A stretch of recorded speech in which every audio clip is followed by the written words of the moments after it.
Harusnya rakyat terus mengingat partai-partai yang dulunya kalah, yang harusnya berada di partai oposisi, tetapi dia nyebrang, bergabung ke partai pemerintah.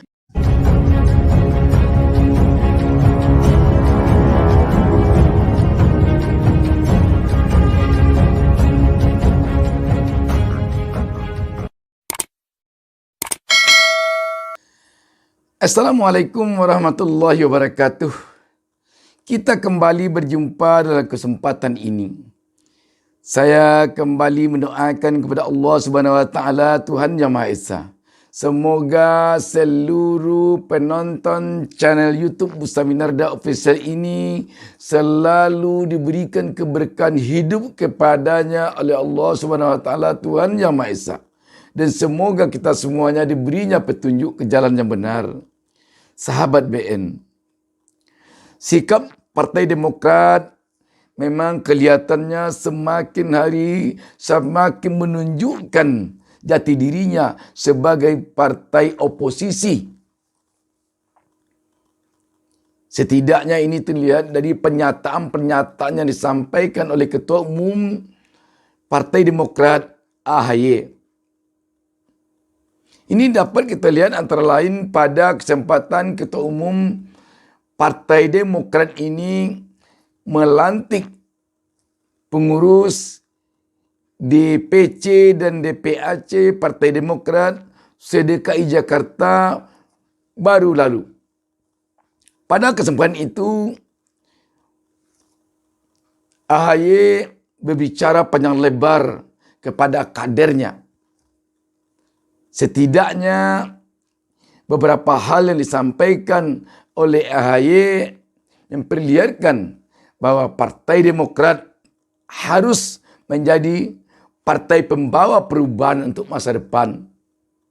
Dengan demikian, AHY menegaskan agar kader Partai Demokrat menunjukkan bahwa dia adalah berada pada posisi sebagai partai oposisi. Kritisi-kritisi yang tajam nampaknya ditegaskan oleh AHY agar diberikan apabila kelihatan pemerintah tidak melaksanakan hal-hal yang sifatnya pro rakyat. Bahkan AHY juga menyinggung bahwa kondisi kehidupan rakyat sekarang ini tidak sedang baik-baik saja.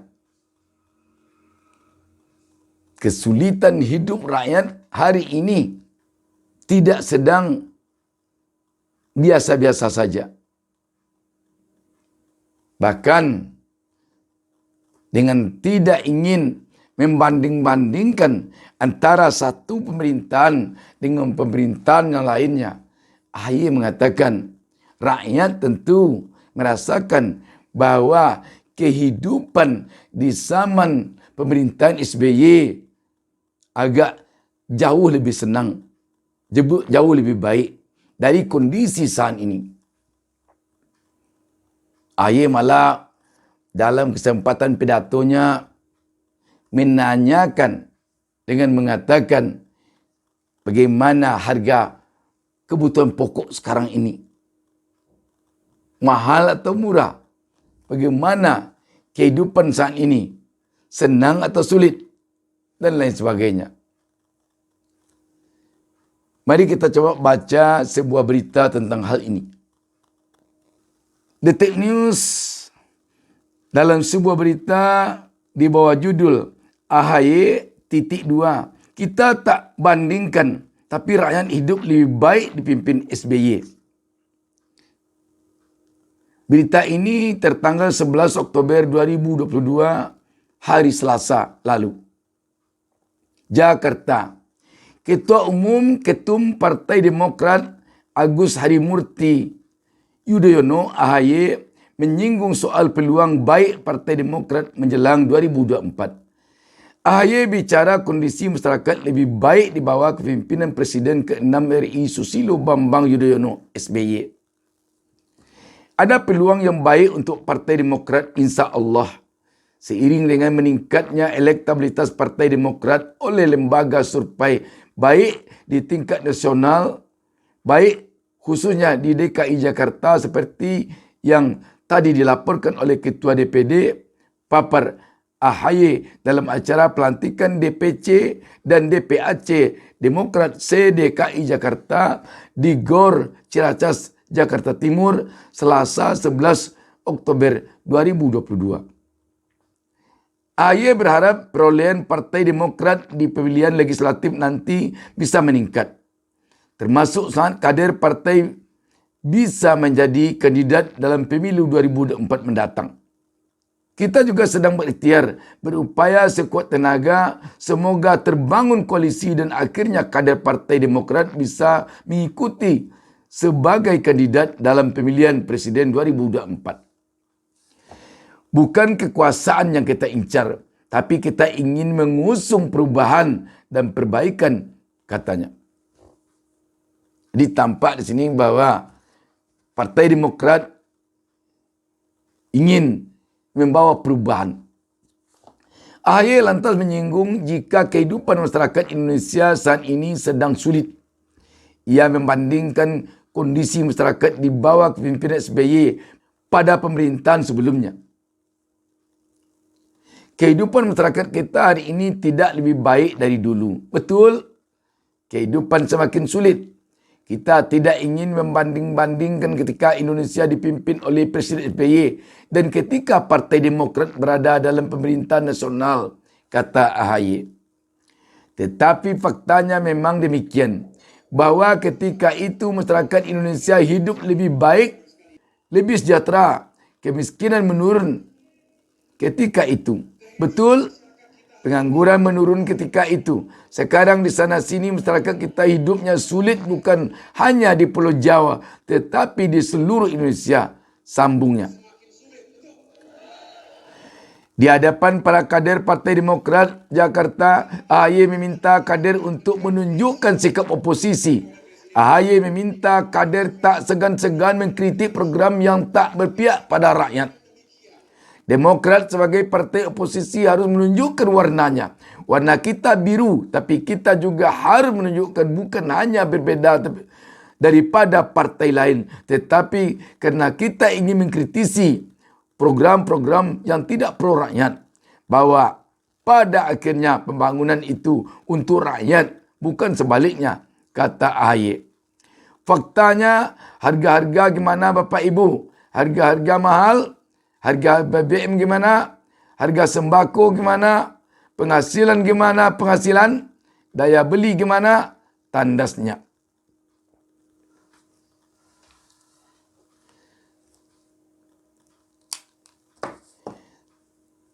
Jadi sahabat BN, sekarang seperti telah tampak bahwa Partai Demokrat ingin memperlihatkan dirinya semakin nyata lagi bahwa dia adalah partai oposisi.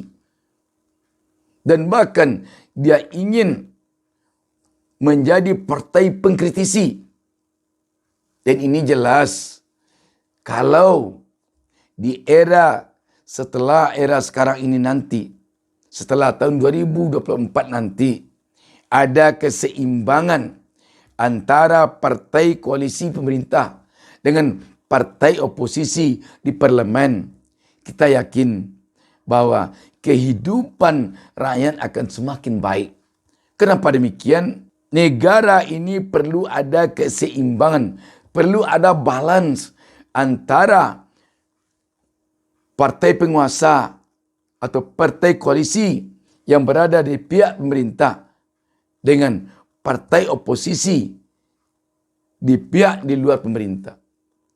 Kalau ada keseimbangan, pengambilan keputusan jelas akan lebih baik, akan lebih bernas, akan lebih seimbang keberpihakannya antara keberpihakan keputusan itu kepada pemerintah atau penguasa dengan keberpihakannya kepada rakyat. Tetapi kalau nanti di era sesudah tahun 2024, kondisi keseimbangan partai di parlemen, sama juga seperti sekarang, siapapun pemimpinnya nanti, kita yakin rakyat akan tetap kecewa. Pengambilan keputusan akan tetap berat sebelah. Contoh, ada kebijakan kenaikan BBM misalnya. Sudah jelas-jelas kenaikan BBM itu bahwa akan membuat kondisi ekonomi menjadi lemah karena bahan kebutuhan akan melonjak naik akibat harga BBM naik. Tetapi pengambilan keputusan akan tetap berada pada pihak yang diinginkan oleh pemerintah untuk menaikkan BBM. Kenapa? Karena tidak akan mungkin partai oposisi akan bisa mengalahkan atau berganding dengan partai pemerintah. Karena tidak seimbang. Karena itu perlu persiapan dari saat ini. Partai yang berada di koalisi pemerintah dengan partai yang berada di luar koalisi pemerintah. Agar tidak terjadi lagi seperti sekarang ini.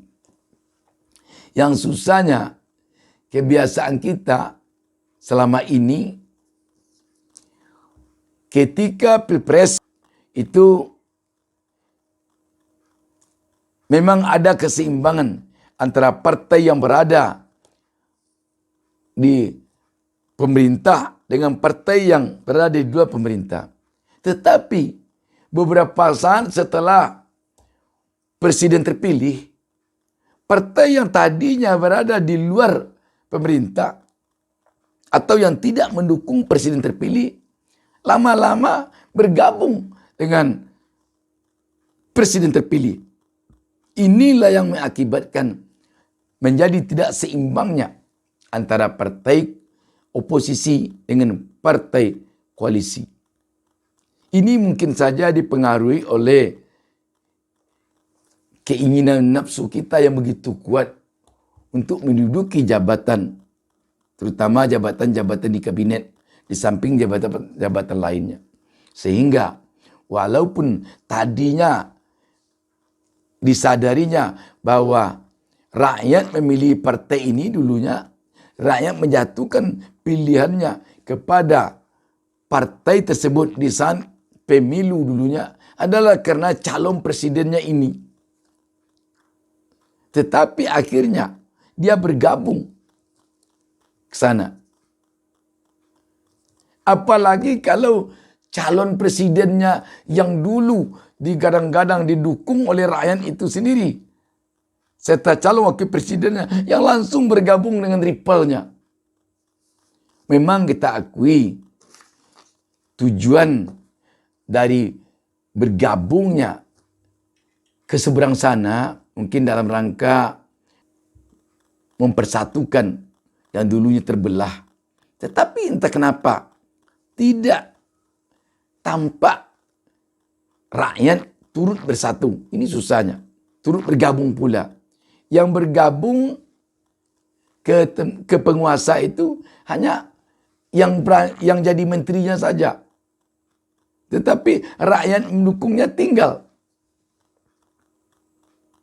Jadi memang kalau begitu sebaiknya kalau sudah kalah, kalau sudah dari awal tidak berada di pemerintahan, jangan masuk pemerintahan. Kita acungi jempol ketika PDIP dulu kalah dalam pemilihan presiden. Dia punya komitmen untuk menjadi partai oposisi. Tidak mau bergabung dengan pemerintah. Tidak mau. Kita masih ingat ketika SBY terpilih menjadi presiden. Kebetulan Megawati waktu itu juga calon presiden dari PDIP. Ketika Megawati kalah, dia menempatkan diri sebagai partai oposisi selama SBY berada di kekuasaan. Ini sebenarnya yang diinginkan oleh rakyat seperti ini sehingga ada keseimbangan. Sehingga rakyat yang tadinya memilih partai tersebut, memilih calon presiden tersebut, karena memang dia ingin orang itu, tokoh itu, partai itu yang berkuasa. Dan karena dia ingin partai itu punya komitmen seperti dia saat memilih, akhirnya dia kecewa. Karena setelah dia pilih, ternyata dia kalah, malah dia gabung kepada partai yang dulu tidak dipilih oleh pemilihnya.